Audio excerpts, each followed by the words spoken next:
Bueno, arrancamos con esta última clase de programación en cuanto a conceptos, en cuanto a contenidos. En esta oportunidad, lo que vamos a ver es el último tema que tenemos ahí pendiente, es el que se llama listas void. Y bueno, de paso, paradigma de teoría de dato abstracto, que eso, bueno, ya lo tienen disponible en varios videos, pero igual les voy a dedicar un ratito para explicarlo también. Bueno, el punto fuerte de esta clase es mejorar el tema, el último tema que habíamos visto, que era el concepto de listas. ¿Sí? Habíamos visto que las listas eran un conjunto de nodos y dentro de cada nodo había un dato. Pero bueno, los datos, siempre en los ejemplos que yo les estaba dando, eran datos del tipo entero. Ya habíamos charlado que si queríamos que esos datos sean de otro tipo, deberíamos cambiar el int por float, doble, persona, materia, struct, lo que sea. Entonces era mucho esfuerzo hacer que esa lista se adapte a cualquier otra cosa. Justamente ahora lo que vamos a ver es el concepto de void. Void significa cualquier cosa. Bien, para eso vamos a tener que reforzar un poquito algunos conceptos de punteros, así que voy a empezar por ahí, voy a empezar por el ABC de punteros para recordarlo, cosas que ya sabemos, ¿sí? Pero que me gustaría que queden claras, así que voy a hacer un puntero. Bien, ahí declaré un puntero que va a apuntar a un entero, ¿no? Siempre el ABC de esto, declaro un número donde guardo el 14 y ahora hago que el puntero apunte al 14. ¿Cómo se hacía eso? Por medio del ampersand. Si yo pongo ampersand número, estoy haciendo que en el puntero se guarde la dirección de memoria donde está el número, es decir, el puntero apunte al número. Después voy a mostrar por medio de un printf lo que tiene el puntero, ¿sí? Que en este caso va a ser un entero. ¿Cómo hacíamos para acceder a lo que tiene guardado el puntero? No solamente con puntero, si pongo puntero me va a mostrar un número gigantesco que es la dirección de memoria, sino con la desreferenciación, es decir, con la estrellita. Bueno, de esta forma, cuando yo ejecute, si todo está bien, debería darme 14. ¿Bien? Entonces, nada, el ABC de lo que era punteros. Y acá lo vemos, efectivamente, me muestra un 14. ¿Bien? Bueno, entonces, si uno recuerda cómo construimos las listas de enteros, dentro de la estructura nodo, lo voy a hacer acá así nomás, nosotros en algún lado teníamos una estructura nodo, dentro de esa estructura nodo lo que teníamos era un entero que se llamaba dato, y después un puntero a otro nodo que se llamaba siguiente. Bien, esto era lo que teníamos antes. Y habíamos dicho que justamente este dato solamente podía ser entero, porque así lo estábamos definiendo. Bueno, lo que vamos a ver hoy es cambiar este nodo por un nodo un poquito más general. Es decir, este nodo, en vez de ser entero, va a ser del tipo void asterisco. O sea, mi dato, en vez de ser entero, va a ser del tipo asterisco void. Esto es lo nuevo de hoy. ¿Qué es asterisco void? Es un puntero a cualquier cosa. ¿Sí? Entonces, mi nodo va a tener un puntero que va a apuntar a cualquier tipo de dato. Eso está muy bueno porque hace que el algoritmo sea muy flexible, pero está bastante complicado de programar. ¿Sí? Así que esto sería lo nuevo de hoy. Puntero a void. Eso es lo que vamos a tratar de entender para poder después aplicarlos en las listas. Obviamente el nodo no se hace acá, simplemente lo escribí para que lo vean, pero este es el cambio que le vamos a hacer a nuestro nodo de la lista. Bien, bueno, vamos a primero practicarlo con un puntero a void sencillito. O sea, voy a hacer que este puntero, en vez de ser void, en vez de ser entero, que sea void. O sea, el primer cambio que hice, el puntero, en vez de apuntar a un entero, apunta a cualquier cosa. Bueno, defino el número, eso lo dejo igual, y ahora hago que el puntero apunte a ese número. Bien, hasta acá todo debería compilar, y efectivamente compila. ¿Sí? De hecho, bueno, hay cero warning, me está diciendo que el puntero no lo usé nada más, pero está todo bien. Entonces yo acá declaré un puntero que va a apuntar a cualquier cosa. Entonces acá estoy haciendo que apunte a un entero. Si va a apuntar a cualquier cosa, un entero es cualquier cosa, así que esto debería funcionar. Y ahora voy a mostrar el print, o sea, voy a mostrar el contenido del puntero. ¿Sí? O sea, voy a hacer lo mismo que antes, solo que con un puntero genérico. Esto también se llama puntero genérico. Bueno, voy a ejecutar y vamos a ver qué falla. ¿Sí? Entonces, lamentablemente no es tan fácil como uno pensaría. si bien yo estoy diciendo que el puntero puede apuntar a cualquier cosa, no lo puedo manejar tan fácilmente como los punteros que ya estaban definidos, ¿sí? Entonces, no es tan sencillo como era el resto de los punteros. O sea, si el resto de los punteros nos daban un poquito de dolor de cabeza, bueno, este nos va a dar más dolor de cabeza, porque este al ser tan genérico, en algún momento algo tenemos que hacer nosotros, porque si no, tampoco es mágico. Bueno, y efectivamente hay que hacer algo parecido a lo que está diciendo ahí Alejandro, ¿no? Que cuando yo quiero desreferenciar, o sea, la frase que voy a decir ahora es la importante de la clase de hoy. Cuando yo tengo un puntero genérico y lo quiero desreferenciar, o sea, quiero obtener el dato al cual está apuntando el puntero genérico, recién en ese momento yo tengo que decir a qué dato estaba apuntando. Es decir, tengo que castear el puntero. Entonces, en el instante que voy a utilizar este puntero, tengo que castearlo. Castearlo era adelante de la variable, entre paréntesis, decir de qué tipo es. Entonces, en este instante, el puntero es un puntero a un entero. Acá lo estoy casteando, ¿sí? Digo, este puntero podía apuntar a cualquier cosa, pero en este preciso instante está apuntando a un entero. Una vez que aclaro eso, ahí sí lo desreferencio. Entonces, ahora sí, apretamos play y vamos a ver que funciona perfectamente. Entonces, esta es la magia o lo que uno tiene que saber sobre el puntero genérico. Que vos lo podés manejar y puedes hacer que apunte a cualquier cosa todo el tiempo. No hay problema y todo compila. El problema es que cuando lo querés usar, ahí sí tenés que avisar qué formato tiene. ¿Bien? Esto permite que cuando uno construye el algoritmo, es decir, que cuando uno hace el punto C, o sea, cuando uno hace la implementación, la codificación es muy fácil porque uno se olvida de lo que estás apuntando. Uno dice puntero, puntero, puntero, puntero. En el momento de usarlo en el main, ahí seguramente vas a tener que hacer algo porque el uso que uno le da al algoritmo es siempre distinto. Entonces ahí es cuando hay que solucionarlo. ¿Estamos hasta acá? ¿Me van siguiendo?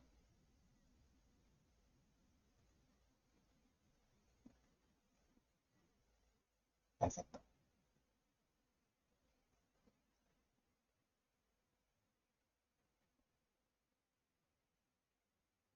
Bueno, ahora vamos a tratar de darle un poquito más de sentido a todo esto.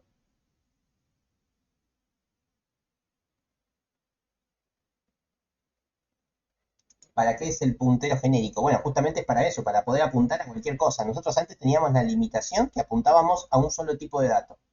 Ahora podemos apuntar a cualquier cosa. Y podemos, bueno, justo recién lo borré, pero podemos hacer algoritmos mucho más generales. O sea, algoritmos que ya no dependan de nada. Algoritmos que funcionen siempre. Bueno, de la misma forma yo podría tener acá en el renglón de abajo un float que se llama número 2. Por ahí con esto respondo más la pregunta que hicieron por ahí. ¿No? Ahora tengo un float que se llama número 2. Ahora voy a hacer que el mismo puntero apunte al número 2. ¿Sí? Estoy haciendo exactamente lo mismo. En vez de que apunte al número 1, bueno, ahora que apunte al número 2. Y después voy a mostrar el contenido del puntero. Ahora el contenido es flotante y ahora el puntero ya no es más un puntero un entero. Es un puntero que está apuntando a un float. Yo tengo que castearlo como float. Vamos a dejar algún barra n, vamos a ver, horrible. Vamos a ejecutar. Bueno, y acá lo tenemos. ¿Sí? Y acá está la respuesta a lo que está preguntando José. Miremos lo que acabo de hacer, porque esto que acabo de hacer no sabíamos hacerlo con las otras 25 clases que ya tuvimos de programación, esto no podíamos hacerlo. Ahora sí podemos. Con una única variable del tipo puntero, primero apunté un entero, hice lo que tenía que hacer, o sea, lo mostré, y después apunté a un flotante, y lo mostré. O sea, con un único puntero apunté a dos tipos de datos totalmente distintos. ¿Sí? Simplemente con esto que les acabo de decir, con la desreferenciación casteada del puntero. Bueno, cuando ustedes estén más adelante y se descarguen algoritmos complicados de C, trabajen con cosas complejas en C, van a ver que todo el tiempo están usando punteros a void. ¿Sí? Cuando uno se descarga algún programa que hizo algún profesional, van a ver que está todo el tiempo con puntero a void y todo el tiempo están haciendo este casteo, porque esta es la forma correcta de manejar pocas variables y adaptarlas a lo que uno necesita.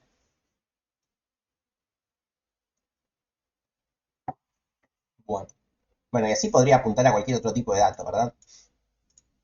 No sé, a ver, voy a definir ahora un char. Pero esto aplica a cualquier tipo de dato.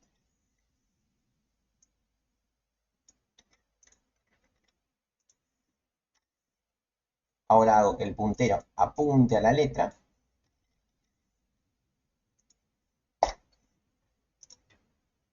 La letra es del tipo C, el casteo es del tipo char y muestro el contenido. Ahí está. ¿Ven?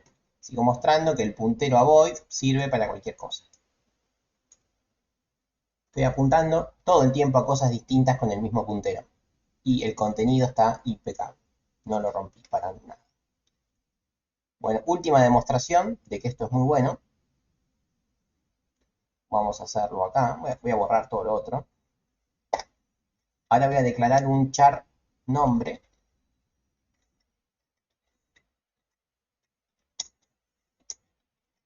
Voy a poner Nicolás. Voy a hacer que el puntero apunte a nombre.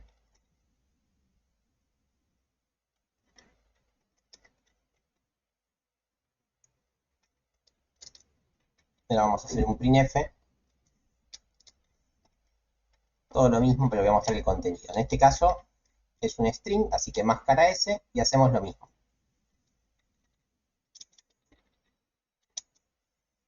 Asterisco, casteo. En este caso es un puntero a un char.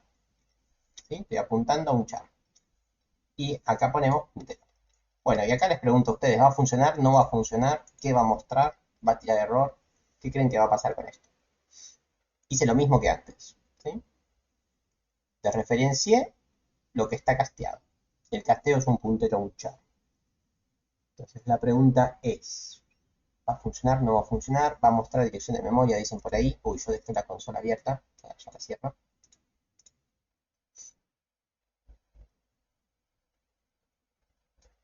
Vamos a ejecutar primero. Ejecutar, ejecuta. ¿Sí?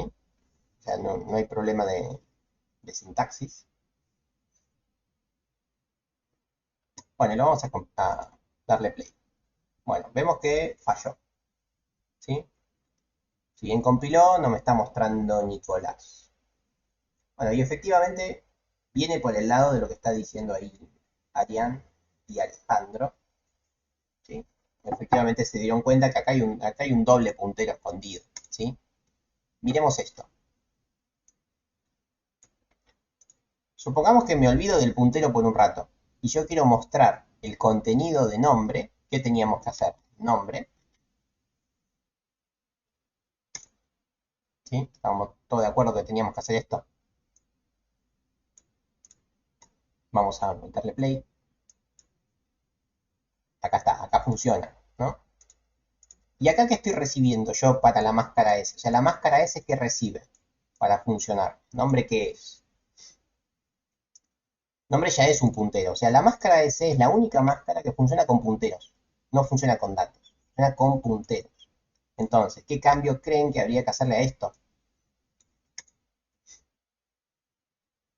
Tendría que ser un puntero, efectivamente. Y a esto ahora no es un puntero. ¿Por qué? Porque dije, ahora es un puntero a char y ahora lo desreferencio.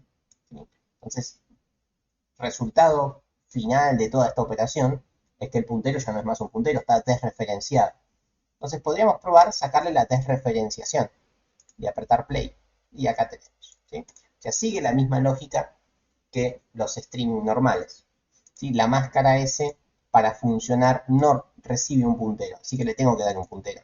Entonces, en este caso no teníamos que desreferenciar, hay que darle el puntero crudo.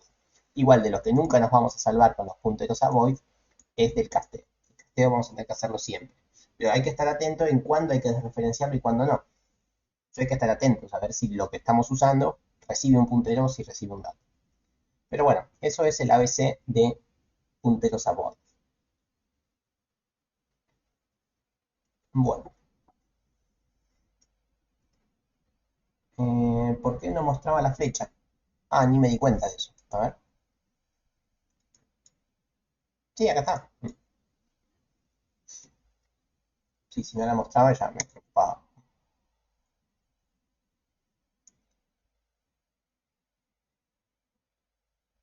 Bien.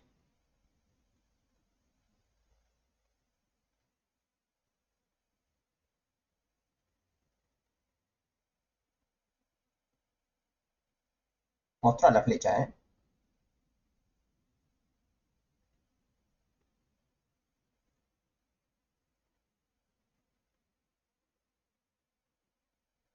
Ah, vos decís al principio cuando ejecuté que dio error de una y que no mostró solamente la flecha. Eso decís. Bueno, eso es porque falló la ejecución del print. El print no pudo ejecutarse porque falló el casteo del string al puntero. O sea, no se ejecutó nada del print, no es que se ejecutó un pedazo. ¿Sí? De hecho, yo le dije, vas a mostrar un string y le di un número. O sea, falló claramente. ¿Sí?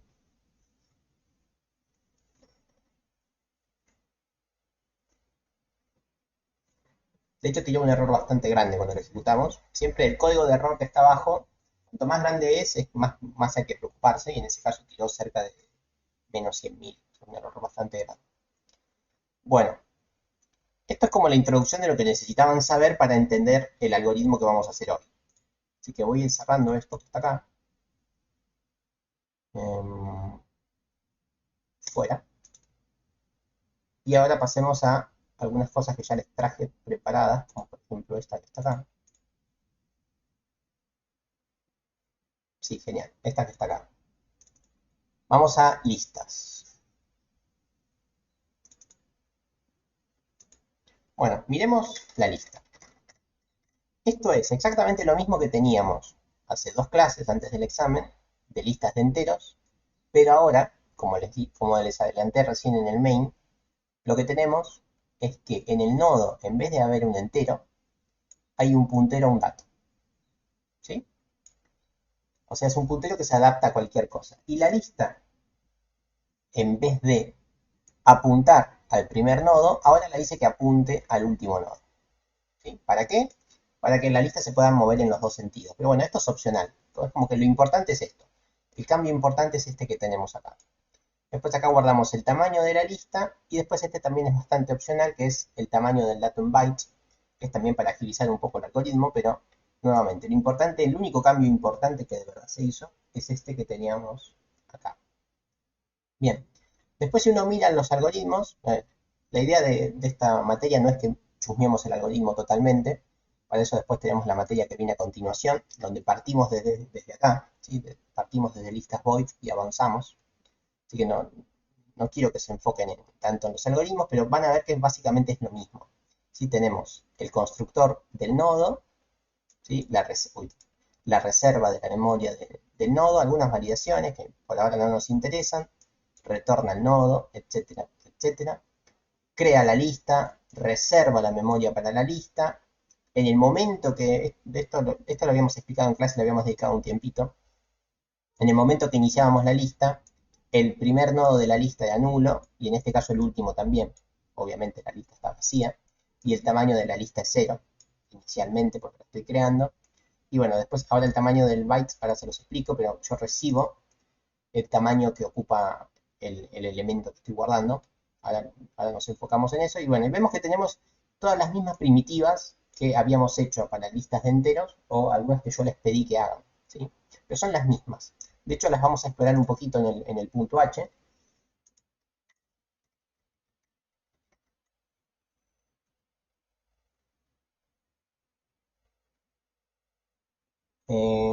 José, grabada no está porque la dimos en vivo en el aula.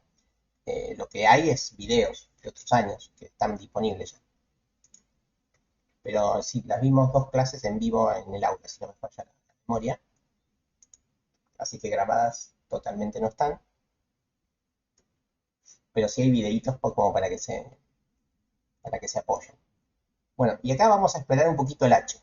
Y José y Alejandro, escribiste demasiado, todavía no lo leí, ahora cuando dejo de hablar un instante te leo. Eh, Bien, bueno, Exploremos un poco el H para ver qué es lo mismo que teníamos antes, ¿sí? Si ustedes se acuerdan, cuando vimos listas de enteros, yo les hice varias primitivas, les hice crear nodo, crear lista, creo que les había hecho esta vacía, obtener tamaño del dato, les hice insertar al inicio, les hice remover del inicio, creo que les hice liberar lista, y todas las otras medio que se las dejé de tarea, pero son todas muy parecidas. Bien, bueno, lo que quiero que vean acá es que para listas void las primitivas son las mismas, es insertar un dato al principio, insertar un dato al final, insertarlo en cualquier posición, eliminar el primer dato, eliminar el último o eliminar uno de cualquier posición, liberar de la lista, obtener un dato en un parámetro. Esto quiere decir que yo pido una posición de la lista y me lo devuelve como dato, no como puntero. Esta es nueva, lo voy a poner acá, nueva. Pero después todas las otras son iguales. Esta obtiene el último dato, es decir, pasa a la lista y te da el último dato. Te lo da como puntero, sí, pero te lo da. Esta obtiene el primer dato, te lo obtiene como primer elemento, y esta obtiene un dato cualquiera. ¿Sí? Vos le das la posición 8 y te da el elemento que está en la posición 8. Te lo devuelve como puntero.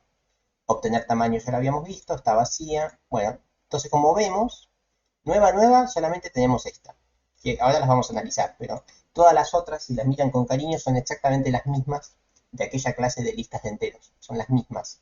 Solamente que lo que reciben todo el tiempo, en vez de recibir un entero, ¿qué reciben? Reciben un puntero a void, que justamente la lista ya no es más de enteros, la lista es de cualquier cosa, ¿sí? Entonces, como la lista es de cualquier cosa, yo le doy como dato cualquier cosa. Y el cualquier cosa en C se escribe puntero a void.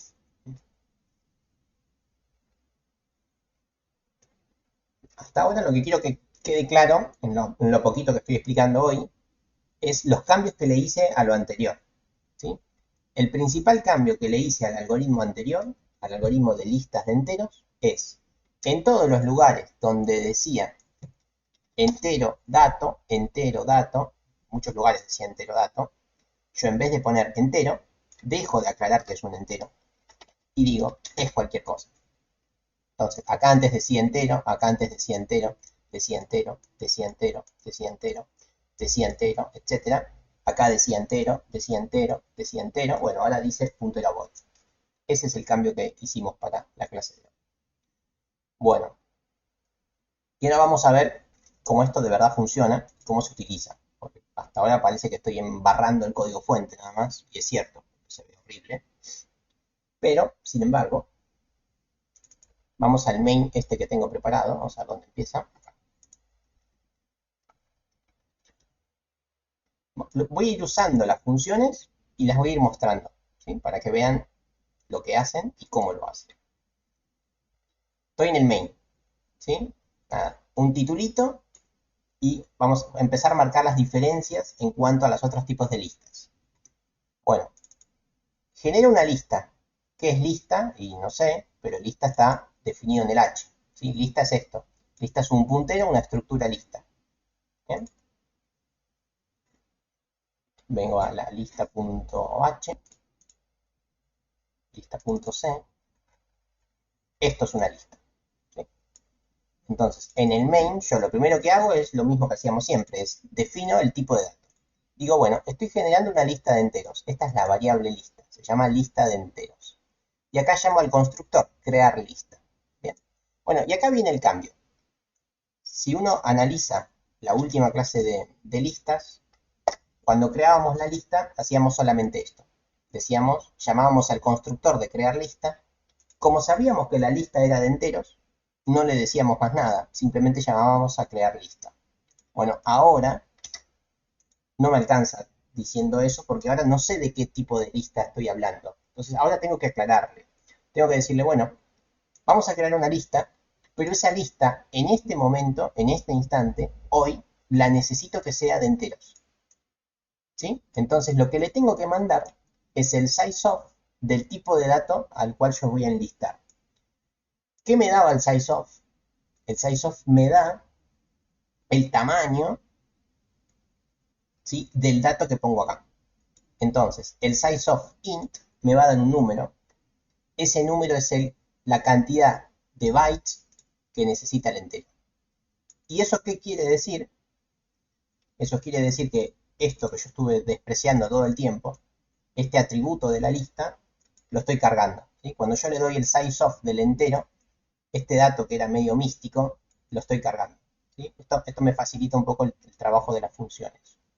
Entonces, de ahora en más, cuando uno trabaje con listas void, cuando genera una lista de lo que sea, tiene que enviarle el sizeOf de ese lo que sea, del dato que está en lista. Bien, ese es el gran cambio que hay que hacer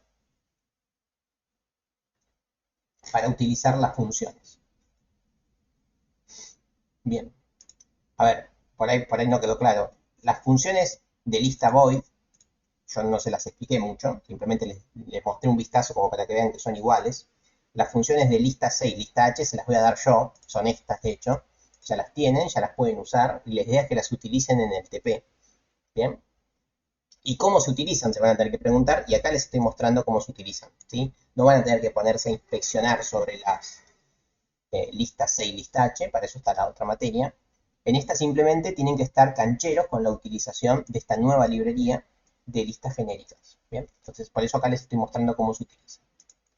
Bueno, ahora lo que hice es, generé un par de enteros, ¿sí? N, M, O, R, todos en una línea para no perderme mucho. Y miremos lo que hago. ¿Ves? Acá empiezo a llamar a las primitivas de la lista. Insertar al inicio, ¿qué hacía? Bueno, insertar al inicio lo que hace es, al elemento que yo le doy, que es n, lo pone al principio de la lista. O sea, al principio de la lista voy a obtener un 5. ¿Sí? Esto hace insertar al inicio. Bien. Después vengo a insertar al inicio y inserto al m. M es un 11. Entonces, si antes tenía un 5 al inicio, ahora voy a tener un 11 al inicio. Lo voy dibujando acá para que lo vean. Después el R lo inserta al final. Entonces, al final voy a tener lo que tenía R, que es un menos 11. Y por último, inserto en la posición 2 a O. O es un 21. 0, 1, 2. Entonces, acá en la posición 2 debería estar el 21. Entonces, acá vemos cómo se utilizan los insertar. Podemos insertar al principio, insertar al final o insertar en una posición cualquiera. ¿Qué es lo más notorio de estos insertar? Que antes, cuando trabajamos con listas de enteros, yo enviaba el entero. ¿Sí? Yo enviaba siempre el entero. ¿Sí? Nuevamente, en la clase pasada, yo enviaba siempre enteros. Ahora no envío más enteros. Por más que el dato sea entero, yo nunca voy a enviar el dato. Yo siempre envío el puntero al dato. ¿Por qué? Porque todas mis primitivas están definidas como puntero a algo. Entonces yo siempre tengo que enviarles un puntero a algo. Entonces estamos viendo que en el main queda todo como más turbio porque ya no envío más los datos. Los datos no me interesan, me interesan los punteros a los datos. Bueno, y acá llamo a mostrar lista. Todo esto lo borro, así después se los muestro. Mostrar lista debería mostrarme algo así. ¿Bien? Algo que acabo de ilustrar. Bueno, vamos a ejecutarlo.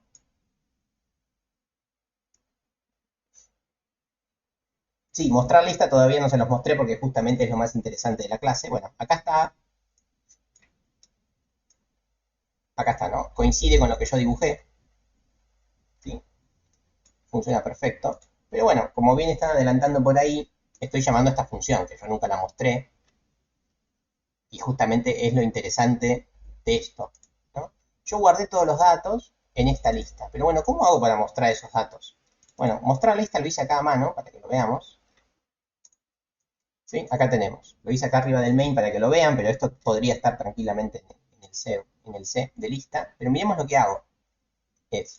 Yo recibo la lista. ¿Sí? Una lista de elementos. Lo primero que hago es tengo que recorrerla. O sea, me tengo que mover desde la posición 0 hasta la última posición. Yo no tengo idea cuál es la última posición porque esto ya no se maneja más como un array. ¿Sí? Ya no tengo más el t del tamaño. Bueno, por suerte tenía una función que se llamaba obtener tamaño. Obtener tamaño es bastante fácil igual. Hace un recorrido hasta que encuentra un -1, hasta que la lista no está vacía. Esto es bastante sencillo, ¿sí? Recuerden que el tamaño, si la lista tiene 5 elementos, esto me da 5, ¿sí? Entonces vuelvo a entrar, después me da 4, le voy restando 1, ¿sí? Mientras que el tamaño no sea 0. Eso es lo que hace obtener tamaño. Lo importante es que me da el tamaño, ¿sí? Porque el tamaño está guardado en una variable, o sea, es bastante fácil. Bueno, entonces hago desde 0 hasta el tamaño de la lista. Listo. Esa parte ya está, como la más fácil. ¿Y ahora qué hago? Bueno, ahora obtengo el dato de i. Cuando estoy parado en la posición 0, llamo a esa función que se llama obtener dato. En la posición 0, obtener dato, ¿qué era? Vamos a mirarlo. Obtener dato acá lo tenemos. El algoritmo es un poco extenso porque tiene un par de validaciones acá, pero lo importante es esto. Obtener dato es, me das una posición y me das la lista, yo lo que hago es un for hasta esa posición y me voy moviendo por los nodos, ¿sí? Recuerden cómo era el movimiento por los nodos. El movimiento por los nodos no era tan fácil como un for. En el movimiento de los nodos, ¿qué había que hacer? Había que hacer siempre, te parabas en la lista, avanzabas al primero, lo guardabas en alguna variable auxiliar, acá estoy parado en el primer nodo, y después que estoy parado en el primer nodo, avanzo al que sigue. ¿Sí? Siempre el truquito era ese, ibas moviendo al que sigue, al que sigue, al que sigue, al próximo, próximo, próximo. Bueno, obtener dato justamente hace eso y me da el dato que está en la posición pos. Entonces volvemos acá. Si yo estoy en la posición 0, obtener dato me da el elemento que está en la posición 0. ¿Pero qué me da? Me da un puntero a void. Entonces, justamente todo me da siempre puntero a void. Entonces acá viene lo que les acabo de explicar al principio de la clase. Siempre que recibo un puntero a void, tengo que castearlo. En este caso es un entero, lo casteo y después desreferenciar. Entonces, ahora ya obtuve el entero que está en la lista y lo muestro. Esto se sigue iterando con todas las posiciones de la lista. Hace lo mismo. Entonces, por eso el print funcionó sin ningún tipo de inconvenientes. Bueno, acá tenemos el uso como más trivial de la lista void, porque acá tranquilamente me podrían decir, y amigo, me estás mostrando enteros. Para eso me quedaba con lo de la clase pasada, que era más fácil. Y ahí te iba a decir, y sí, tienes razón, ¿para qué hacer semejante cosa? Si ya en listas de enteros ya sabíamos. Entonces, ahora es cuando les voy a mostrar una lista un poquito más copada. Si no, verdaderamente lo que hice medio que no se justifica. Yo lo había borrado, lo copié y lo pegué, pero... Sí, acá está. Bueno, ahora les voy a mostrar una lista, pero un poco más copada. A ver. Voy a borrar todo esto que hice. Vamos a hacer exactamente lo mismo, pero vamos a enlistar otro tipo de cosas que no sean enteros. Uy, lo hice dos veces. Bueno, bien. Perfecto, ahí tiene mejor aspecto. Vamos a recorrer el main. Van a ver que hice lo mismo, pero con personas. A ver, ¿qué son las personas? Bueno, la persona es un TDA una librería sencillita que armé. ¿Sí? Armé una estructura persona con su constructor y su mostrar y en el punto C. O sea, bien sencillito, no hice mucho. ¿Sí? Las personas tienen, lo hice así nomás porque no es el foco de esto, hice un nombre y un peso. ¿Sí? Cada persona tiene un nombre y su peso. Y tenemos el crear y el mostrar, que es lo que necesito, el resto no me interesa. Bien, ahora pasemos al main. Y acá es donde se va a notar la importancia de las listas void. Porque yo antes les mostré una lista de enteros y ahora miremos lo que hago. Digo, bueno, ahora voy a hacer una lista pero de personas. ¿Sí? Es del mismo tipo que antes, se sigue llamando del tipo lista porque yo estoy llamando a la misma librería, la librería lista.c y por defecto lista.h. O sea, la lista es la misma, es la lista del tipo void. O sea, es la misma lista que la lista de enteros. Sin embargo, yo estoy diciendo que ahora esa lista va a ser de personas. Entonces, cuando yo construyo la lista, cuando yo llamo al constructor, el tipo de dato que va a enlistar ya no es más entero. El tipo de dato que va a enlistar es persona. ¿Sí? Entonces yo acá le envío el sizeOf de persona. ¿Sí? Es el tamaño del tipo de dato que voy a enlistar. ¿Bien? Entonces, esto es lo que cambió. Y después hice un par de insertar, al inicio, al final y en una posición, igual que como habíamos hecho con los números. Miremos lo que hice. Generé a una persona, Nico. ¿Sí? Olvidémonos del número, así lo hacemos más fácil. A Nico lo inserto al inicio. Entonces, en mi lista, ¿qué va a quedar? Por ahora, primero queda Nico. Nunca envío a la persona, siempre envío a el puntero a la persona. Eso es lo mismo que habíamos hecho con números. Nunca envío el dato, siempre envío el puntero al dato. Bien, después genero a Brenda. En este caso los guardé en la misma variable, eso no importa. Pero bueno, genero a Brenda. ¿Y dónde guardo a Brenda? La guardo en la primera posición. O sea, acá me quedaría Brenda. Después, genero a Alejo. Alejo lo pongo en la última posición. Y por último, no, faltan dos más. A Walter lo pongo en la segunda, sí, en la segunda posición pongo a Walter. Y al final inserto a Magali. Bueno, así quedó la lista siguiéndola de forma literal, si quieren. Y ahora vamos a mostrar personas. Primero lo voy a ejecutar, porque hace un montón que no lo ejecuto con ella ¿no? Pero bueno, acá está. ¿Sí? Vemos que los datos se guardaron bien. Va, creo. Hay que chequearlo. Brenda, Nico, Walter, Alejo, Magali. O sea, los datos están insertados en la lista en el orden que yo pedí. ¿No? Y esto es un montón. ¿Sí? Está funcionando bien. Pero, nuevamente, vamos a entrar en el problema de decir, che, ¿y mostrar personas qué es? Porque eso no sé. Bueno, y vamos a mirarlo. Vamos a mirar mostrar personas. Mostrar personas recibe la lista, nada más. No le interesa más nada. Bueno, y mostrar personas hace lo mismo que mostrar la lista de enteros. Es exactamente igual. Vamos a chusmearlo. Aumentamos un poquito el zoom. Y acá lo tenemos. Si lo miramos con mucho cariño, es lo mismo que hice antes. ¿Sí? Es un for de 0 hasta el tamaño de la lista, que yo no lo conozco. Así que yo llamo a obtener tamaño. De esta forma ya sé cuánto es el tamaño de la lista. Y lo que voy haciendo es, me voy moviendo por cada índice, obtengo el dato. Cuando obtengo el dato lo desreferencio. Si digo, bueno, esto es un puntero a void, ahora quiero que sea un puntero a una persona, y una vez que es un puntero a la persona, lo desreferencio como una persona. ¿Sí? O como una persona PTR en nuestro caso, ¿sí? Porque esto como yo no lo hice no tiene nuestra sintaxis, pues sería persona PTR, pero no importa, esta parte quedaría igual. Y después acá mostrar persona. ¿Sí? Mostrar persona llama a mostrar persona que está hecho en la librería que corresponde. O sea, si lo miran con mucho esfuerzo, es igual que siempre. ¿Sí? Mostrar persona recibe una persona y muestra los datos. Entonces, este mostrar persona, si lo miran bien, es exactamente igual al mostrar lista de enteros. Es igual, lo único que cambié es esta parte de acá. ¿Sí? Entonces, eso es lo que uno tiene que tener cuidado cuando trabaja con listas void. Todo funciona hasta el momento donde necesitas el dato. Cuando necesitas el dato, sí o sí tenés que castearlo y desreferenciarlo. Fundamental. ¿Bien? Bueno, entonces eso es lo que hemos ganado con la clase de hoy. Con una única librería, reitero lo que estoy diciendo, con una única librería, lista 6, lista H, librería que yo les voy a dar, de ahora más pueden enlistar cualquier tipo de dato, sin mayores esfuerzos. El único esfuerzo es poner acá el dato y castear cuando lo usan, nada más. Pero todo lo otro ya funciona, ya está todo hecho y ya lo pueden utilizar porque yo se los doy. ¿Ok?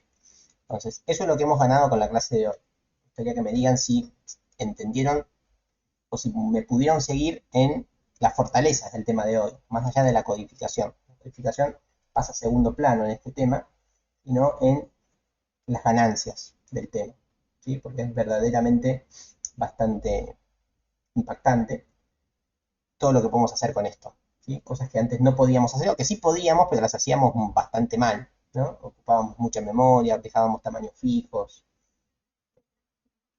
guardábamos un entero en un char para salir adelante. ¿Sí?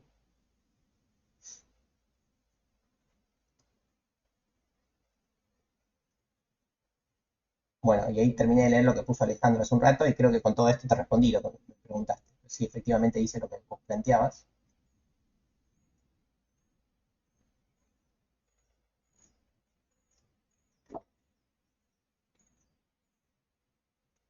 Entonces, no tiene sentido hacer una librería para cada dato. Ahora hay una única librería que se adapta a cualquier dato. Entonces, con tener esta librería uno puede enlistar cualquier cosa. ¿Sí? Obviamente, yo cuando se los explico con enteros porque es más fácil la programación. Pero verdaderamente hay que hacerlo de forma genérica como acabamos de hacerlo. Bueno, ahora la idea de esto nuevamente es que lo apliquen al TP, o sea, que lo usen, o sea, que en su main del TP, cuando tengan que hacer algo, usen listas void. ¿En qué? Me van a preguntar, ¿y en qué lugar puedo usar listas void? Bueno, ustedes sabrán, según cómo lo hayan encarado, a ustedes se les ocurrirá en qué momento utilizar listas void. Se me ocurre que la lista de jugadores podría ser una lista void. La lista de preguntas podría ser una lista void.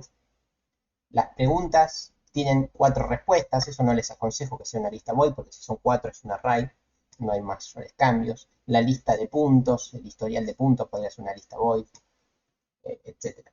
¿Sí? Pero tienen varias variantes para hacerlo. Yo les propongo que como es el último tema, y es el que menos tiempo han tenido para practicar, no apliquen lista void a una parte eh, núcleo de su programa, ¿no? Porque van a romper todo. Háganlo por ahí en una parte que sea un poco más externa a su programa.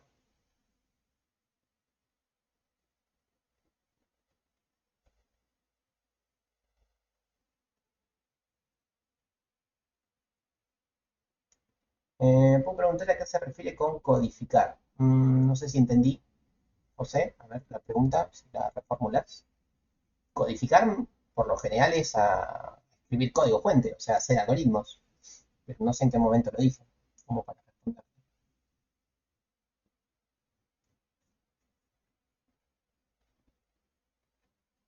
Y bueno, efectivamente, las listas void son para no hacer lo que hizo Alejandro, ¿no? Porque si uno, yo al principio de la materia les dije que cuando uno hace copiar y pegar de un algoritmo que ya tiene hecho y lo modifica, es porque seguramente está haciendo algo mal, ¿no? Y eso aplica para prácticamente siempre en la programación.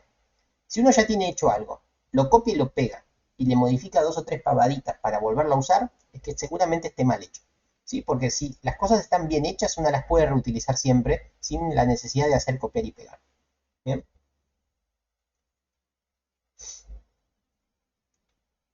Entonces, efectivamente, cuando yo les doy las listas de enteros, si necesitan una lista de char, lo más fácil es copiar y pegar lo que yo les doy y donde dice entero poner char. Bueno, eso era un claro indicio de que estaba mal. Bueno, justamente estaba mal porque la mejor forma de hacerlo es esta acá. Ah, ok, te respondí entonces, José. Muchísimo. Dale, entonces. Bien. Bueno, entonces, como yo les dije, la idea es que lo apliquen en el TP. Acá tengo el TP, el enunciado. Creo que en la última clase ya lo habíamos hablado, ¿no? Bueno, sí, estoy seguro que ya lo hablamos, pero por la duda lo repito, no me cuesta nada. Recuerden que tienen una fecha para entregar el TP. Cuándo es la fecha no me acuerdo, pero bueno, está ahí. Lo importante es que si el TP funciona y hace todo lo que yo les pido, ya tienen el 4, porque siempre me preguntan cómo se clasifica el TP. Si hace todo lo que yo pido, ya tiene el 4. ¿Bien? Ahora, si le agregan alguna de estas cosas, van a ir sumando más puntos. O sea, la diferencia entre el 4 y el 10 es que ambos van a funcionar, pero el 10 va a tener todo esto. ¿Sí? Manejar bien los tiempos, vieron que tienen que calcular los 15 segundos que tienen. Bueno, eso manejarlo bien es complicado, así que si lo manejan más o menos, el 4 ya lo tienen, pero si se toman el trabajo de investigar bien cómo se utiliza eso, tienen su puntito extra por hacer ese esfuerzo. Si utilizan bien manejo de la memoria dinámica, o sea, obviamente es un tema que puede dejar medio turbio el código fuente, entonces seguramente en más de un lugar ustedes van a dejar algún tamaño fijo. Bueno, cuanto mejor trabajen la memoria dinámica, tendrán su puntito extra. Si aplican este tema que les acabo de decir, tienen 2 puntos extra. Si hacen los ABM de los datos, su punto extra, recordemos que los ABM es básicamente altas, bajas y modificaciones de los datos. O sea, poder darle alta a un dato, modificar el dato y bajar el dato. O sea, por ejemplo, poder crear una pregunta desde el programa, modificar las preguntas desde el programa o eliminar preguntas desde el programa. ¿Sí? A eso me refiero. Lo dije con preguntas, pero podría aplicar a cualquier otra cosa. ¿Sí? Y si usan TDA. TDA es el tema que explico yo siempre cuando explico listas void. Es el tema que ustedes ya lo tienen disponible hace como 3 semanas en videitos. ¿Pudieron ver los videos de TDA? Es sencillo, es un tema de 10 minutos, pero me gustaría saber si pudieron ver dichos videos.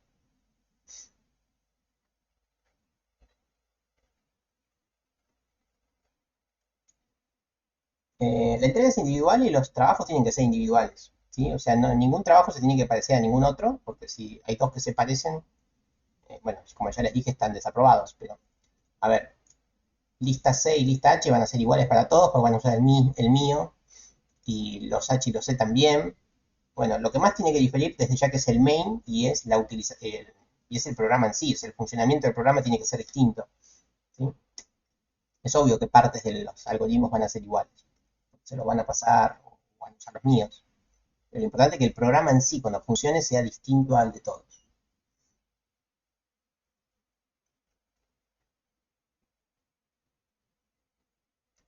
Bueno, pregunto otra vez sobre el videito de TDA. ¿Pudieron chusmearlo?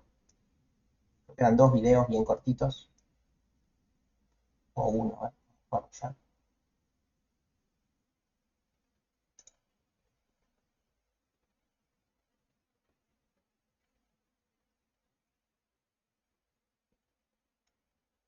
Sí, son uno cortito y uno más o menos.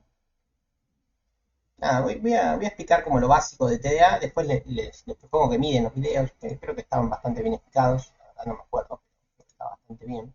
Ah, antes de explicar eso, miren, tengo acá otro ejemplo. Casi me olvido.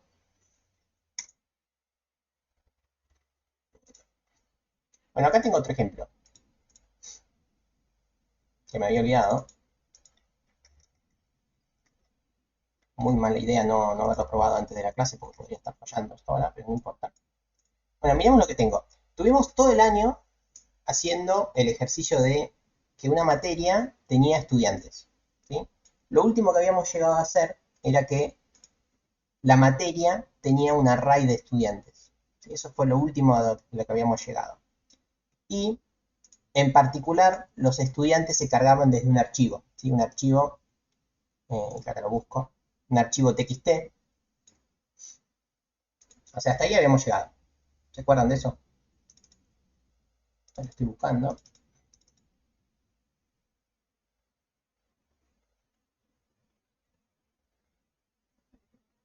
Acá está.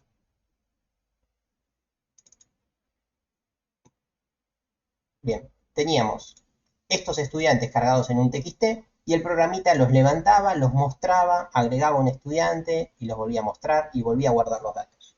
¿Sí? ¿Se acuerdan? Hasta ahí habíamos llegado. De hecho, estos nombres raros fueron los que yo empecé a poner a medida que avanzaba con las clases. Ustedes son la última clase, calculo que a Pepe Grillo lo agregué en la clase de ustedes. ¿Sí? A Escoria el lunes y a Pep a la tarde. ¿Sí? Sí, bueno, ¿se acuerdan que habíamos llegado hasta acá? Teníamos la materia que tenía un array de estudiantes. Y ese array de estudiantes se cargaba con este archivo txt. ¿Se acuerdan de esa clase? Fue una clase previa a empezar con listas, a empezar con manejo dinámico de la memoria. Fue como la última clase feliz, porque fue la última clase donde hicimos array estáticos, ¿no? Hicimos la trampa de decir que el tamaño, la cantidad de estudiantes era, no sé, 200, y dejamos fijo el 200, nos tomamos esa licencia y cargamos los arrays. Bien, bueno, lo voy a ejecutar primero porque preñando ya. Bueno, acá le poníamos un nombre a la materia, esto quedó por teclado, esto nunca lo había modificado. Le poníamos un nombre a la materia, no me acuerdo cómo funciona el programa, y el turno mañana. Bien, entonces, acá veíamos que nos levantaba a los estudiantes de TXT, parecería que lo levantó bien, ¿sí? Hasta acá levantó los estudiantes del TXT. Ahora me pide que va a ingresar uno nuevo. Voy a ingresar uno nuevo. Voy con Alejo, apellido Maldonado, y un promedio de 4. No me acuerdo si es flotante o no, pero bueno, vamos a dejarle 4. Y un legajo. Bueno, al terminar, me vuelve a mostrar a los estudiantes. solo que obviamente me muestra el nuevo, al que agregué yo ahora. ¿Sí? Vuelvo al TXT.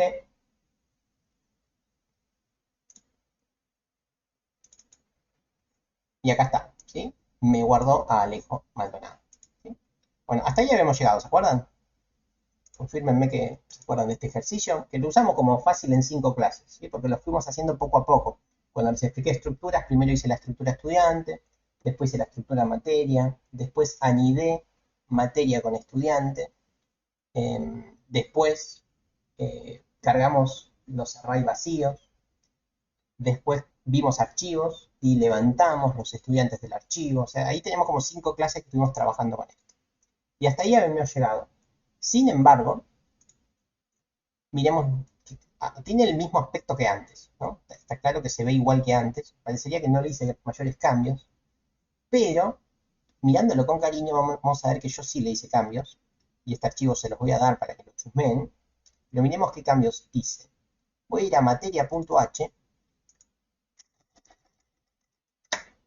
y miren, antes teníamos esto. Teníamos que la lista de estudiantes era un array de estudiantes PTR con este tamaño. Y este tamaño habíamos hecho trampa y era 200. ¿Sí? Entonces acá definíamos 200 estudiantes, los cargábamos vacíos y después leíamos el archivo. Una porquería, porque ocupaba 200 tamaños de estudiantes. Con todas las letras, una porquería. Bueno, ahora miren lo que hice. Lista de estudiantes ya no es más eso. Eso no me gusta para nada. Ahora es una lista. Porque ahora yo ya sé enlistar cualquier cosa. Entonces mi materia tiene una lista de estudiantes, que es como tiene que ser. Yo tengo la lista del presente de ustedes. No tengo un array del presente. No sé cuántos son.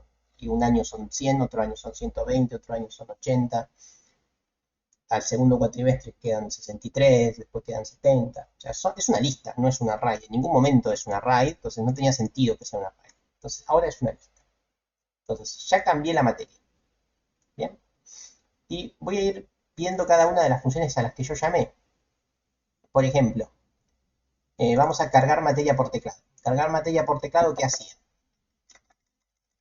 Cargar materia por teclado cargaba los datos de la materia, obviamente, pero además hacía esta chanchada espantosa, ¿no? Que me cargaba a los 200 estudiantes como vacíos. Horrible. Horrible porque me ocupaba un montón de espacio. Para cargar menos unos y vacíos. Innecesario. Ahora lo único que hago es, digo, mi lista de estudiantes, aviso que va a ser una lista de estudiantes. O sea, reservo memoria para el primer nodo de la lista. Solo eso hago. Pero no cargué nada. No estoy ocupando 200 por size of estudiantes. Estoy simplemente diciendo que mi lista ya está apuntando a un lugar y ese lugar va a quedar fijo. Solo eso dije. Ahora, sigamos. Cargar estudiantes desde el archivo. Vamos a ver cargar estudiantes desde el archivo. Vamos a ver que toda esta parte es igual que siempre, es lo mismo que les doy.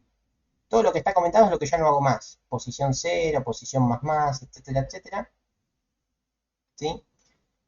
Acá genero un estudiante nulo, esto es una variable local.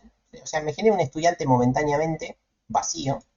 ¿Sí? No tiene nada que ver con el array, es un estudiante vacío. Leo el archivo y lo guardo en ese estudiante. ¿Sí? En este estudiante que generé momentáneamente, cargo los datos. O sea, hasta acá está igual a lo que habíamos hecho antes. ¿Dónde está la diferencia? Que antes yo con esta posición me iba moviendo por las posiciones del array. Bueno, ahora simplemente llamo a insertar al final. Cada vez que yo lea del archivo y genere un estudiante, lo inserto al final de mi lista. ¿Sí? Esto es lo que habíamos hecho en el main en el ejercicio anterior. La misma cosa. Cada vez que genero un dato, lo inserto al final, lo inserto al final, lo inserto al final. O sea, si yo entro al while 10 veces, voy a generar 10 estudiantes y los voy a insertar al final de la lista 10 veces. Muy bien. Entonces, el algoritmo quedó más fácil gracias a haber utilizado listas. A ver qué otro cambio. Mostrar materia. Vamos a mostrar materia. Mostrar materia. Mostrar materia obviamente muestra la materia y después llama a mostrar estudiantes. Mostrar estudiantes antes recibía un array de estudiantes y hacía el clásico for de 0 a t, recibiendo el array y el tamaño. Bueno, ahora recibe una lista, no recibe más el array. Entonces vamos a ver un poco cómo está hecho mostrar estudiantes. Y mostrar estudiantes está hecho como les expliqué hace media hora, ¿no? hace el for desde 0 hasta el tamaño de la lista, que yo no sé cuál es, pero no me importa, porque esto sí lo sabe. Obtengo el dato, lo desreferencio y lo casteo. Al revés, lo casteo y lo desreferencio y muestro al estudiante. Entonces estamos viendo que si bien la librería de listas void parece como que le estoy metiendo mucho ruido al código, verdaderamente estoy facilitando muchísimo todo lo que yo venía haciendo. ¿Sí? Si uno lo usa bien, ve que gana muchísimo. Y después, ¿qué más hice? Bueno, agregar estudiante a la lista casi que ni vale la pena que lo muestre. Miremos lo que hacía antes. Antes hacía un embrollo gigantesco. Antes, cuando yo quería agregar un estudiante a la lista, lo primero que hacía era me fijaba si había posiciones vacías, de esas 200 si quedaba alguna vacía, o sea, buscaba la posición vacía. En caso de encontrarla, decía, bueno, ahí ubicame al estudiante. Si no, ponía que no hay cupo. Ahora siempre va a haber cupos, siempre va a haber posiciones, no va a haber problema. Entonces, cargo un estudiante por teclado, que acá no cambie nada, y lo agrego al final de la lista y terminé. 2 renglones contra 20 y pico que eran antes. Buenísimo. Seguimos ganando con esto. Bueno, mostrar materia ya lo mostré y guardar datos casi igual. ¿Sí? Antes era un for de 0 hasta tam, de 0 a 200, horrible. Si el estudiante no era nulo, lo escribíamos. Bueno, ahora miren cómo es. Es un for de 0 hasta, ya no más 200, porque no son 200, son lo que tengan que ser. Obtengo al estudiante, los de referencia, bla, bla, bla, lo mismo de siempre, y lo printeo. Termino. Bueno, entonces acá van a tener subidos al campus cómo se utiliza una lista void en un programa que ya estaba funcionando. Este programa ya estaba totalmente funcional, sin embargo yo le agregué las listas void, que es justamente lo que me gustaría que hagan en alguna parte del TP. ¿Sí? No hace falta que rompan todo el TP con listas void, sino que lo apliquen en alguna parte. Bien. Bueno, ¿me siguieron acá con el cambio que hice? Esto está subido para que lo miren con tranquilidad. Yo dejé comentado lo que estaba hecho antes y lo que hice ahora. Son muy poquitos los cambios que hice.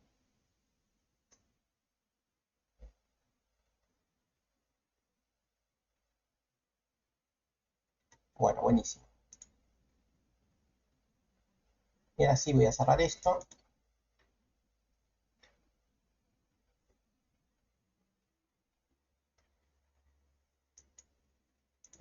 Bien. Bueno, ahora para explicarte de A, lamentablemente voy a tener que codificar un poco.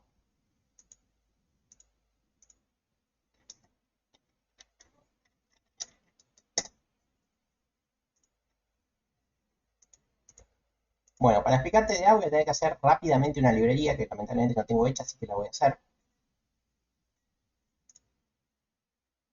Bueno, a ver, estoy haciendo cualquier cosa. New file. Bueno, voy a generar una librería cualquiera. ¿Sí? No sé, ni sé de qué. Vamos con la clase, la estudiante. Creo que voy a ser más rápido haciéndola que si la traigo de otro lado. Voy a generar estudiante.h y estudiante.c. Súper rápido lo voy a hacer, bien sencillito, porque no es el foco.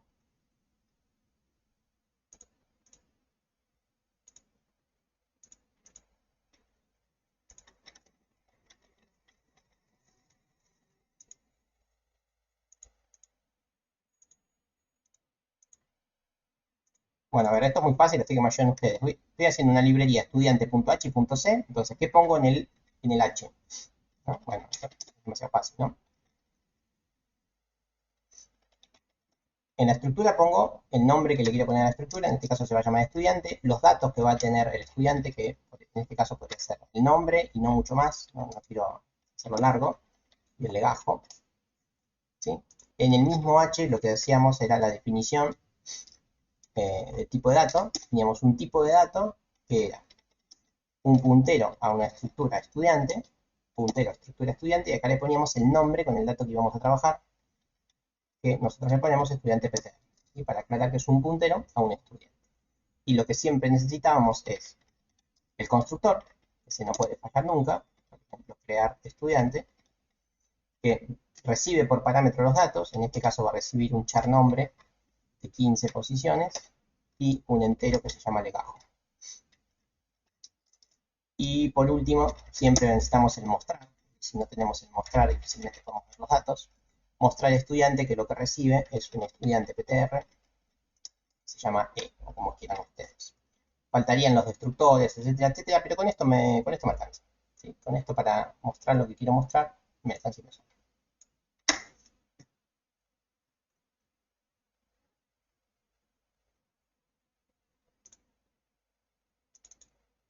Bueno, venimos a estudiante.c.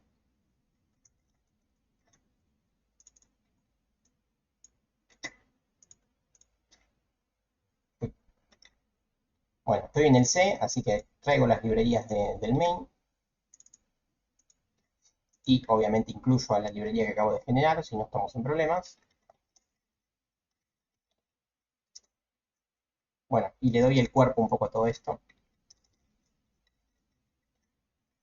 Genero un estudiante PTR que se llama E, malloc, reservo de memoria, sizeof, en este caso struct estudiante. Lo hago súper rápido porque es lo que venimos haciendo es como 10 clases. Cuando hago la reserva de la memoria, hago el casteo.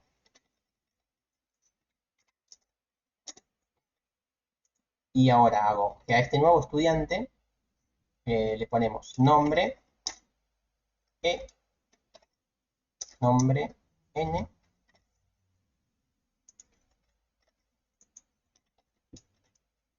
string copy,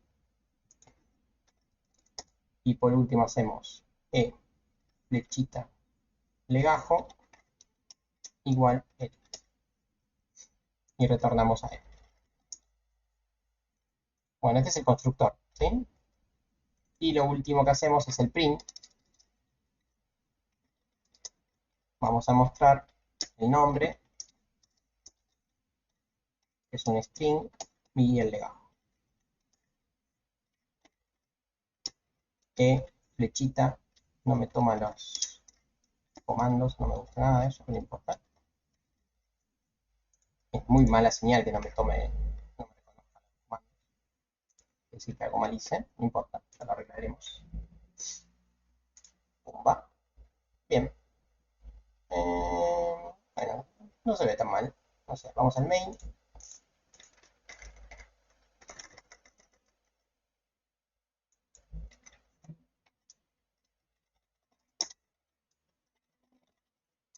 Listo, incluí el estudiante. Bueno, llegó el momento de probarlo, a ver si de verdad funciona esto. Entonces voy a generar mi primer estudiante. Estudiante PTR, estudiante 1. Llamo a crear estudiante y vamos a generar un estudiante. Nico, con el legajo 111 y llamamos a mostrar estudiante. Bueno, acá sí lo vamos. EQ. Mandamos play, a ver si funciona. String copy. ¿Qué dice?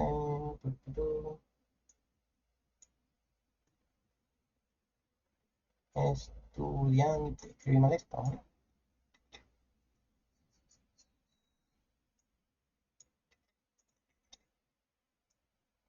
Ya pasa para escribir tan rápido.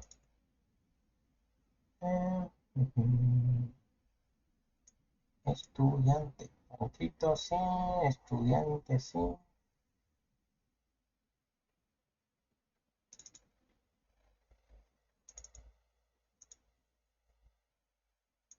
Ok, voy a hacer así.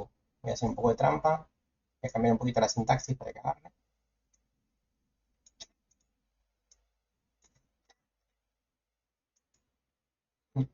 Escribí algo mal, a ver. Estudiante. Se ve bien esto.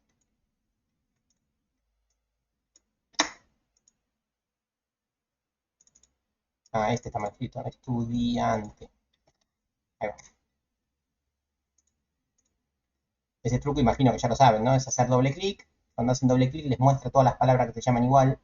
Si uno hace doble clic en una palabra y no se le marca otra, es porque está mal escrito. ¿Sí? Así que era eso. Sí, estaba mal escrito estudiante. Por escribir tan rápido. Ahora sí. Ahí lo tenemos. Ya funciona. ¿Sí? Bueno, bien. Esto es una librería estándar, como las venimos haciendo. Nada nuevo. ¿Sí?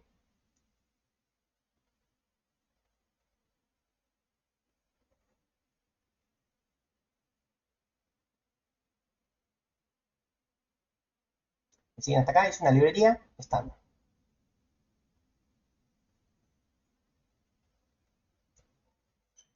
Bueno, ahora el tema justamente que vamos a ver ahora es TDA. ¿Qué es TDA?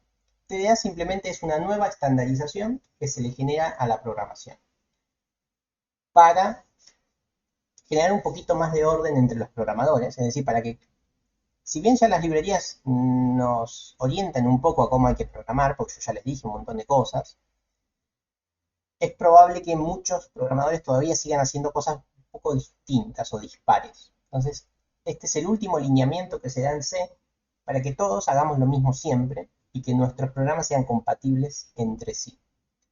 Entonces, básicamente es eso lo que vamos a ver ahora, es una nueva estandarización, lo que se llama un paradigma de lenguaje, eh, un- una teoría de un dato abstracto que es un paradigma de programación. Es una forma que hay que respetar para programar. Que uno puede o no respetarla, pero bueno, se propone que se la respete. ¿Sí?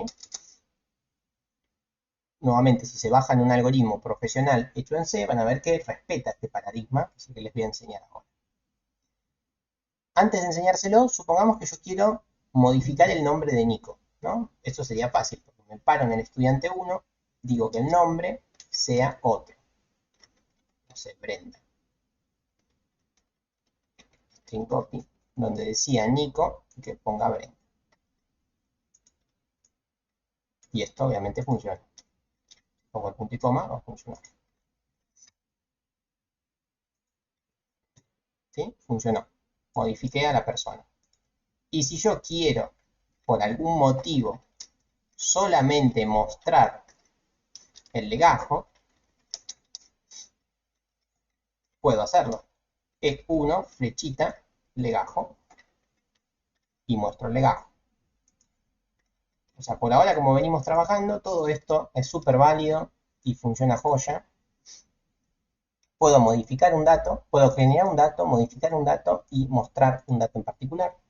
No hay problema. Bueno, el paradigma de TDA lo único que me propone que haga a todo esto me dice, bueno, me miran el algoritmo y me dicen, bueno, chicos, ustedes están trabajando bastante bien, ¿no? El hombre que inventó paradigma dice, la verdad que ustedes son bastante prolijitos, respetan bastante los estándares de programación, pero yo les propongo que lo que hagan es lo siguiente, que las estructuras ya dejen de definirlas en el H,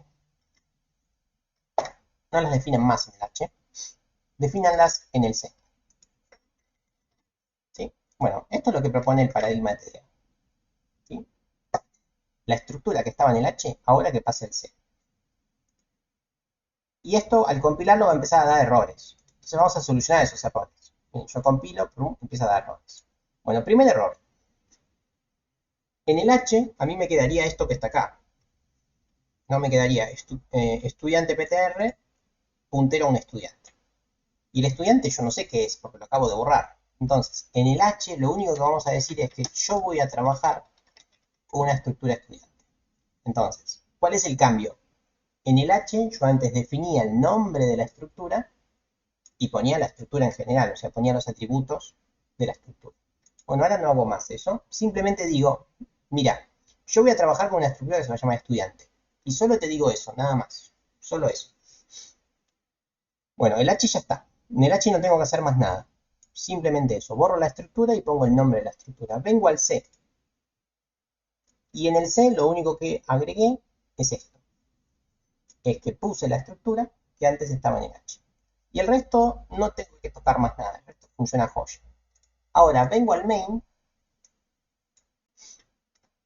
y mando play y todo funciona. ¿Sí? O sea, ¿qué cambio hice? La estructura que estaba en el H la pasé al C. Apreté play y todo sigue funcionando. ¿Me siguen el cambio que hice? Entre trabajar con TDA y trabajar sin TDA.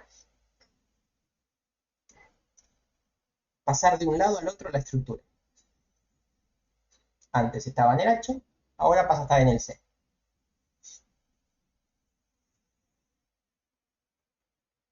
Genial. Bueno, y es solo eso. O sea, TDA me propone solo eso. Que la estructura esté en el C. Bueno, y acá me van a decir, ah, re fácil. Ya entendí, re fácil. Lo hubieras dicho antes y lo hacía. Efectivamente hay una consecuencia, como bien dice José. Hay una consecuencia y un beneficio. Primero vamos a ver la consecuencia, porque siempre es mejor ver lo malo. Bueno, ahora voy a tratar de modificar el nombre. Ahora estoy trabajando bajo el paradigma de TDA, ¿sí? Porque yo ya les dije cómo se hace. Ya estamos bajo TDA. Bueno, ahora voy a tratar de modificar el nombre por Brenda. Pumba, error. No se puede modificar datos. Bueno, no es tan malo, no importa. Voy a tratar de mostrar un dato, no lo voy a modificar, solamente voy a mostrar un dato. Pumba, error. No se puede. Bueno, esta es la consecuencia del paradigma de TDA. Con el paradigma de TDA, yo no puedo acceder a cualquier dato y mucho menos puedo modificar. El paradigma de TDA nos abre las puertas a una nueva característica de la programación, que es lo que se llama el encapsulamiento de los datos, que en las próximas materias lo van a usar todo el tiempo.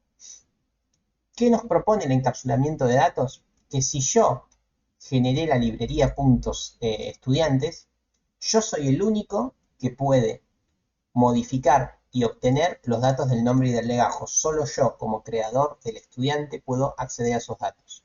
Si vos generaste otra librería que se llama materia, vos no tenés ningún acceso a mis datos. Vos tenés acceso solo a tus datos.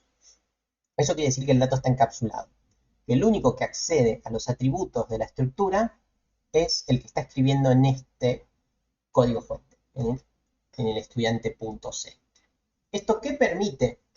Esto permite que si ustedes cuando más adelante, cuando trabajen en equipo, alguien va a ser estudiante.c, otro va a ser materia.c, otro va a ser docente.c, otro va a ser carrera.c, universidad.c.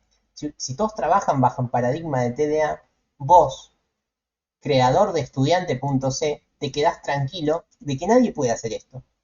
Ninguna persona ajena a los estudiantes puede modificar el dato de un estudiante o puede acceder a un legajo.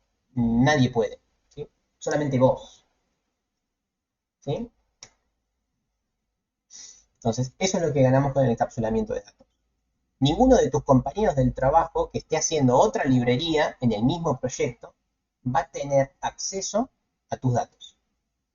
Entonces, evitás que alguien rompa lo que vos hiciste, porque si te cambian el nombre, si vos definiste que el nombre tiene 15 char y viene alguien y acá te pone un nombre de 1000 caracteres, te rompió el código a vos. A vos se te rompió, el mostrar estudiante no te anda a vos, y por culpa de alguien más. Entonces, es importante que los datos estén encapsulados, porque así como encapsulas el dato, también encapsulas el error, ¿sí? Y encapsulas el uso. O sea, te aseguras de que se use siempre bien. Ahora bien, si por algún motivo vos querés que alguien pueda acceder al legajo, porque tampoco es que todo lo que vos haces es privado y que no querés que nadie tenga acceso nunca, ¿no? Pero si no, no sería un trabajo en equipo, serían muchos trabajos sueltos. Entonces, llega un momento que vos decís, bueno, no todo esto es privado, hay algunas cosas que sí quiero compartir. Entonces, justamente el paradigma de TDA lo que te propone es que vos hagas las funciones para compartir datos y modificar datos. Si yo, por ejemplo, quiero que tengan acceso al legajo de los estudiantes, lo que necesito hacer es una función que devuelva un entero, porque el legajo es entero. Y bueno, las funciones se suelen llamar get. En este caso se va a llamar get legajo, que va a recibir un estudiante.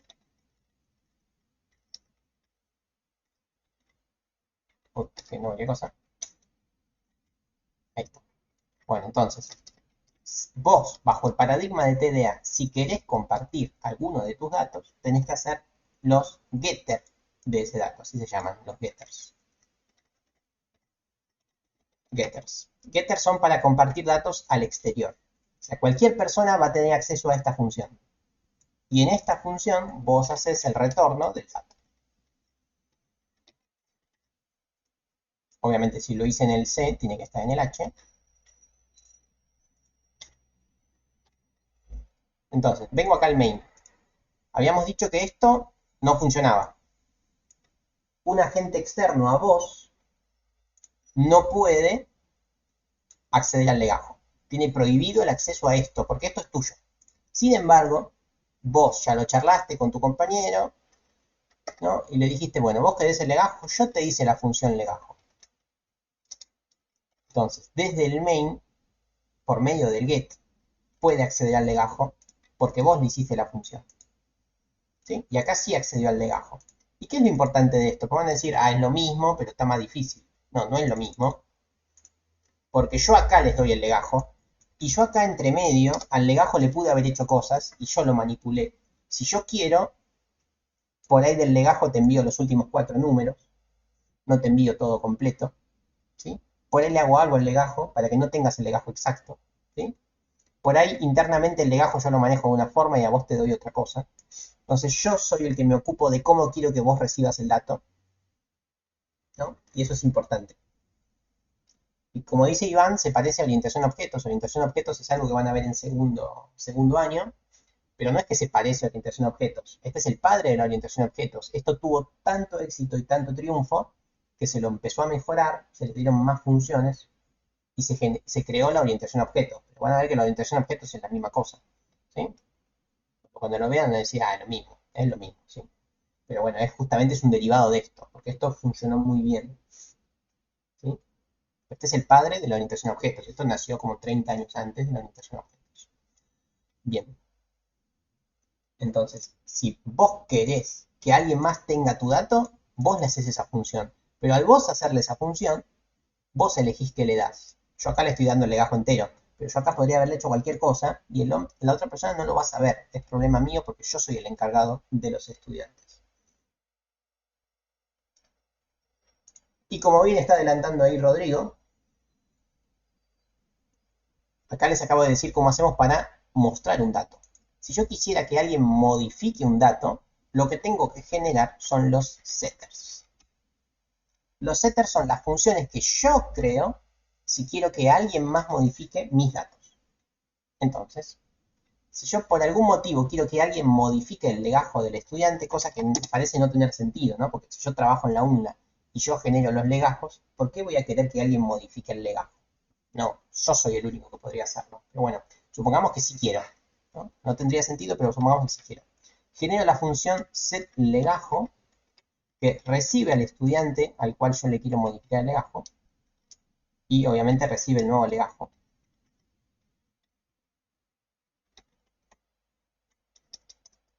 Legajo. ¿Y qué es lo que hacen las funciones setter? Bueno, las funciones setter básicamente es agarran al estudiante, le agarran el legajo y lo modifican por el nuevo legajo. O sea, esto que antes podíamos hacer en el main ya no se puede hacer más. Solo yo lo puedo hacer. ¿Sí? Está en el H, lo pongo en el C, vengo al main y ahora sí, voy a modificar el legajo de esta persona. Ya habíamos visto que hacer legajo igual 2222, esto no funciona. Desde afuera de mi librería no puedo modificar los datos. Si yo quiero hacer esto, tengo que hacerlo sabiendo que alguien me hizo el setter, set legajo. Voy a modificar el legajo del estudiante 1 por el 2222. Ahora apretamos play y efectivamente el legajo se modificó. Se modificó porque yo construí la función que lo modifica.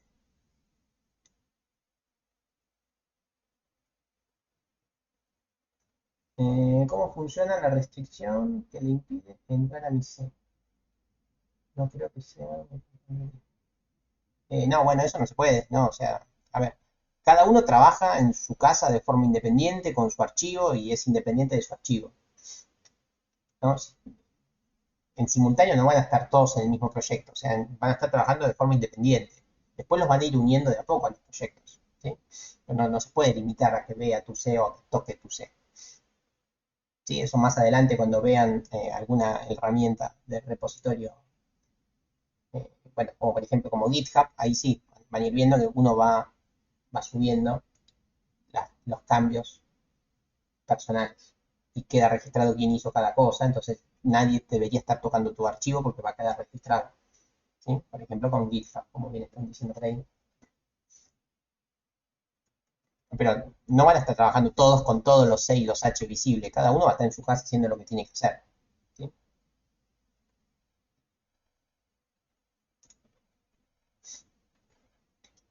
La idea es que no sean privadas las cosas, sino que todos tengan acceso a lo que vos estás haciendo, con eso no hay problema. El problema es que no modifiquen los datos que vos estás manejando, ¿sí?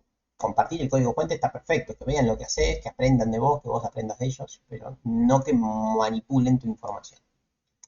Bueno, y bueno, esto es TDA. Ya está, no tengo más que decir. Es pasar la estructura del H al C. Eso genera que no pueda acceder a los datos. Para acceder a los datos tengo que generar los getter. Y si quiero que modifiquen algún dato, tengo que generar los setter.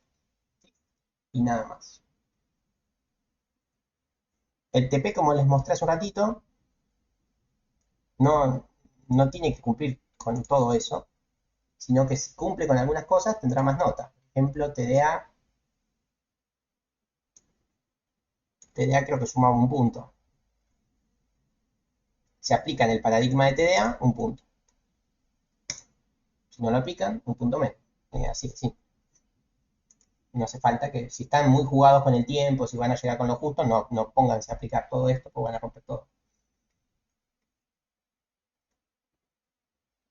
Si todavía les falta agregar alguna estructura, por ahí les conviene ya agregarla con TDA. Pero bueno, eso dependerá de ustedes si entendieron o no el tema, si están cancheros, si ya lo practicaron. Para eso tienen un videito donde explico un poquito más en profundidad todo esto. Bueno, en fin, por mi parte, en la clase de hoy ya he dicho lo que quería decir de listas void y bueno, nada, le dediqué un ratito también a TDA. Recuerden, viernes que viene es el examen. La distribución de aulas creo que todavía no la subí, pero ya saben, yo después la subo. Vamos a tratar que entren todos en el mismo horario, pero no estoy seguro que se pueda.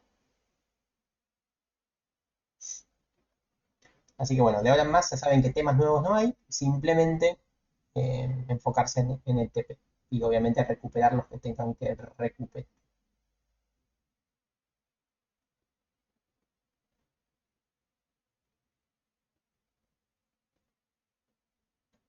No, Rodrigo, porque, a ver, la lista que yo les doy de H y de C, de Void, perdón, está aplicada bajo el paradigma de TDA, pero no la hicieron ustedes, la hice yo. O sea, ustedes tienen que aplicar TDA en sus estructuras. Recuerden que el TP sí tiene el mismo peso que un parcial. O sea, desaprobar el TP es desaprobar la materia, es recursar. La única diferencia que hay entre el TP y el parcial es que tiene mucho más tiempo y que no tiene recuperatorio, ¿sí? El TP, si te fue mal, te fue mal.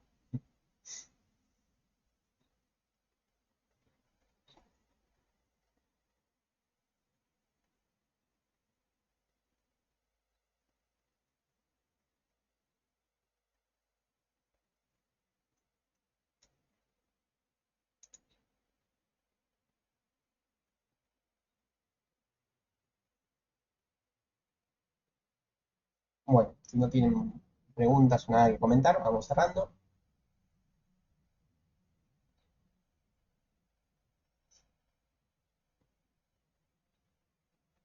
Bueno, vamos cerrando la clase entonces. Que terminen bien. Buen fin de semana.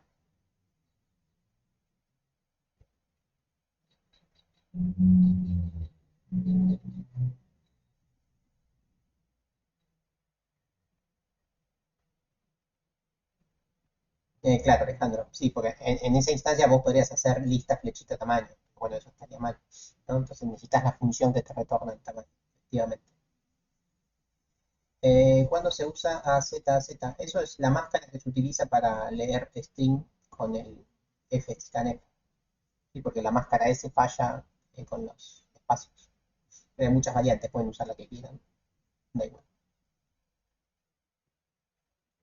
Así que bueno, nos vemos. Buen fin de semana, estudien, nos vemos la otra semanita. Un abrazo.